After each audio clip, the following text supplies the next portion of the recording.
Jon Stewart and Tim Pool just absolutely destroyed Joe Biden and the entirety of the woke mob, and they're having absolute meltdowns because of it. Of course, as you can see on the screen right here, this tweet from Alex Thompson says, Jon Stewart with some advice for Biden's team. If you're telling us behind the scenes he is sharp and full of energy, and on top of it, and in control and leading, you should film that. That would be good to show people instead of a TikTok. And what he means by this is every single time we see Joe Biden, he looks like he's out of it. He can barely even read off a teleprompter, and he can barely even stand up the entire time he is trying to read off the teleprompter without falling asleep or falling down and tripping. So that's what Jon Stewart is talking about. Let's check out this clip here from Jon Stewart that a lot of people loved, but of course the woke mob hated. And then right after this, we'll get into Tim Pool's reaction to this Jon Stewart clip and get into Tim Pool also tearing Joe Biden and the woke mob apart. So let's check out this clip first. These two candidates, they are both similarly challenged. And it is not crazy to think that the oldest people in the history of the country to ever run for president might have some of these challenges.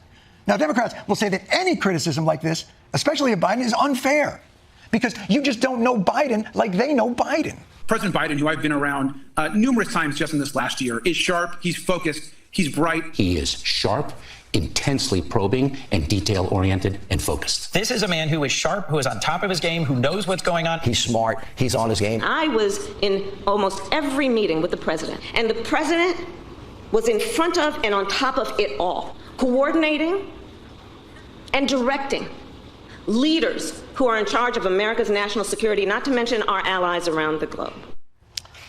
Now, look, I can understand why Kamala Harris would be saying these things. Imagine being one of these other clowns, and obviously Kamala Harris is also a clown. Imagine being one of these other clowns that's on national television saying Biden is sharp, smart. He's not showing any signs of mental decline. Imagine being one of those people. Imagine being that sold out to either the paycheck that you're getting from your company or to an actual movement, to a cult of people that is the woke mob. Imagine being that big of a clown. Did anyone film that?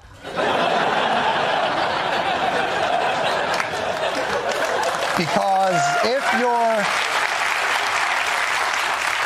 if you're telling us behind the scenes he is sharp and full of energy and on top of it and really in control and leading, you should film that. That would be good to show to people instead of a TikTok where he goes,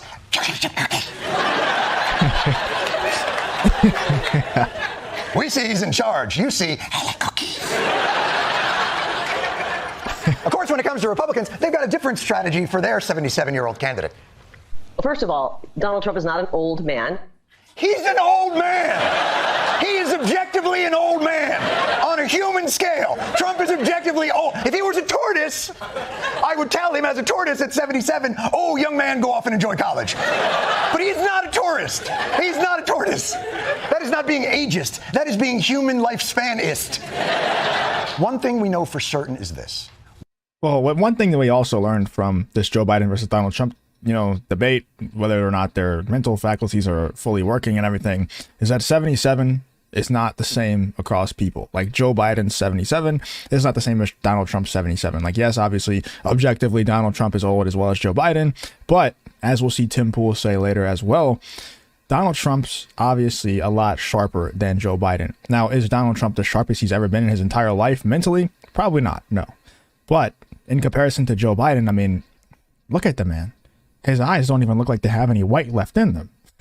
It's honestly just sad to watch, but it's very obvious that Donald Trump 77 and Joe Biden 77 are not created equally. We have two candidates who are chronologically outside the norm of anyone who has run for the presidency in this country, in the history of this country. This is actually really refreshing to watch. And I'm trying not to interrupt him as much as I can, but this is actually really refreshing to watch because it's a guy who's being lighthearted about very serious topics that a lot of people like. We'll talk about Tim Pool in 1 second. We'll watch Tim Pool react to this and also give his own take on the whole situation. And it's very serious, and these are very serious situations. Obviously, the president of the United States is a serious matter, and also very sad that the president of the current president is obviously losing his mental faculties. But to watch Jon Stewart tear apart the Biden administration, tear apart, you know, Donald Trump at the same time, and be kind of lighthearted about these very, very serious and topics that could get very dark. You know, if you are not being lighthearted about it, it is very refreshing to watch. And let me know in the comments if you agree with me.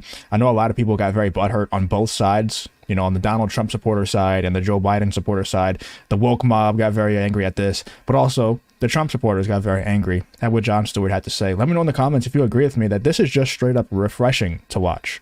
Country is not over. And if your guy wins, the country is in no way saved. I've learned one thing over these last 9 years, and I was glib at best and probably dismissive at worst about this. The work of making this world resemble one that you would prefer to live in is a lunch pail job, day in and day out, where thousands of committed, anonymous, smart, and dedicated people bang on closed doors and pick up those that are fallen and grind away on issues till they get a positive result. And even then have to stay on to make sure that result holds.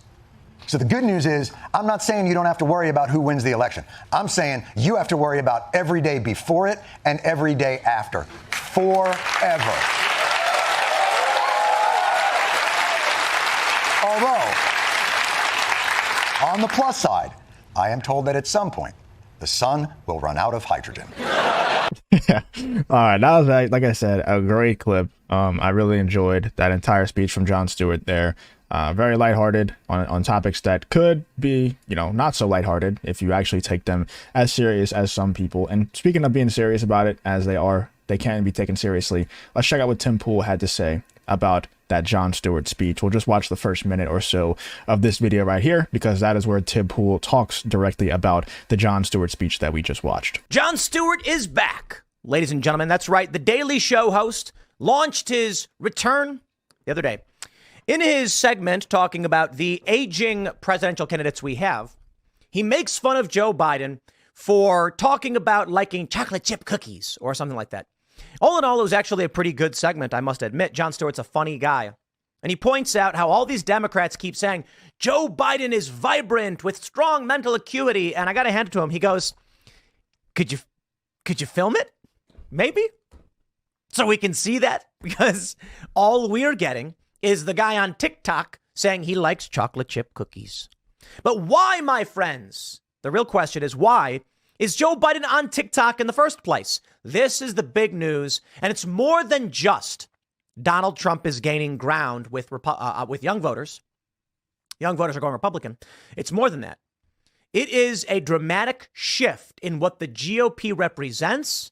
It's a shift in the trends of young voters to a shocking degree. My friends, Gen Z will be and is America First conservative. I think it's fair to say that a lot of Gen Z are uninitiated apolitical individuals. But with more and more polls coming out and more panic from Democrats that the youth vote is slipping, you can see it in their actions. I saw a video that went viral. And that's basically it. I just wanted to cover the Jon Stewart part of it. But Tim Pool is speaking facts there. I mean, most younger people nowadays are going to be leaning more towards, you know, like you said, America first. It's 100% true. And it's crazy because as the left is trying to create voters of their own party, they've actually created the exact opposite, an extreme movement against what it is, the propaganda that they're trying to push. And it's great to see. And it's great that people like Jon Stewart are able to see it. People like Tim Pool are able to see it. But Tim Pool also has this other clip where he absolutely tears Joe Biden apart, tears the entire administration apart. So let's check out this Tim Pool clip right here. This one is from the Post Millennial. It says, I feel like Biden's at the point where he may just not wake up one day. And this is very sad. Like I said, it can be a very serious situation. Let's check out what Tim Pool had to say here in this clip. I feel like Biden's at the point where he may just not wake up one day. Like listen to the guy. Did you guys see the commercial he did of the why the Super Bowl or why your snacks are smaller this time around during the Super Bowl or whatever? Yeah. He can't speak. Yeah, he can't speak anymore. A few years ago, we pulled up a video from when he was running in 2020, and he was talking. Now he talks like this. And it's like, whoa, he's at the point where one day he goes to bed, he just does not wake up. I mean, that's a real possibility with someone at his age, you know. But as you know, then when the smoke turns red at the White House, that means they've selected a new president. So yes, Kamala comes that will bursting through the door. It was me. No, I think that I think there is a chance that Biden, has to step out of the race. Obviously, a more compassionate team around him would say, you should enjoy your sunset years here. You're not doing so well. But I don't think they want Kamala. So I think they'd rather keep him in the form he is than have her, which must be a really big insult to her. Like, if you're Kamala Harris and she's like, this guy, what are we doing? But no, according to Kamala Harris, he's very sharp and his mental acuity is the best it's ever been. And, the rest of the nonsense that Kamala Harris and the rest of the woke mob have been spewing out there. Let me know in the comments what you think about Jon Stewart's return. What do you think about this Jon Stewart speech right here about Joe Biden, Donald Trump, and all the rest of them? What do you think about Tim Pool's reaction to the Jon Stewart speech, as well as Tim Pool's own take on Timcast talking about Joe Biden possibly just not waking up one day? And, that it's really dark, but at the same time, I mean, it's kind of true what Tim Pool and the rest of the Timcast cast were saying. Let me know in the comments what you think about this entire situation.